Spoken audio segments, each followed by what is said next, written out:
Hi guys, it's Anthony here. Just thought I'd pop on. Um, I had a very interesting conversation this morning, which has sparked me thinking about something. Basically, I was in one of my favourite stores in Bath. It's a toy shop, of course. It's where I get inspiration.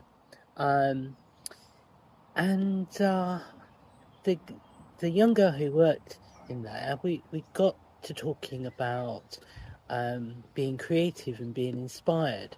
She was wonderful, and she told me she was in her final year of doing children's book illustration in Bath, and that um, she loved working in the toy shop because it inspired her.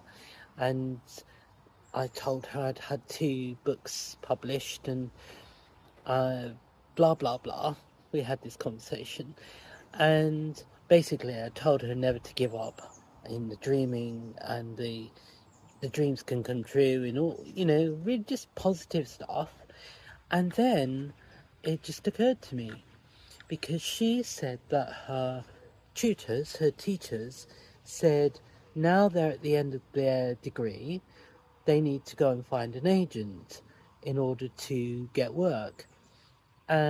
I've never had an agent. I've done it all myself, um, and it's not been easy, and it's not easy in this sort of world anyway. But I've never had an agent, and I thought that was really interesting, because what does an agent do?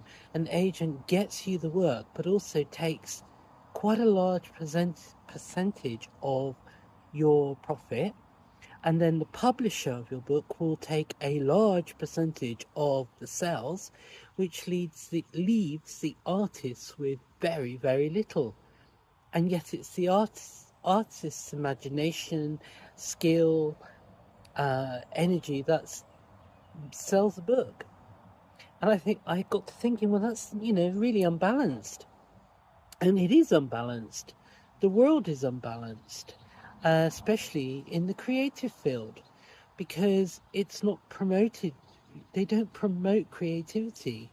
Only a handful of people get to the top of their creative field, whether that be in the entertainment business, the music business, acting, um, painting, artists, whatever, writer, author. Only a handful ever get to the top, and that's interesting, because what happens to everybody else? Because creativity is not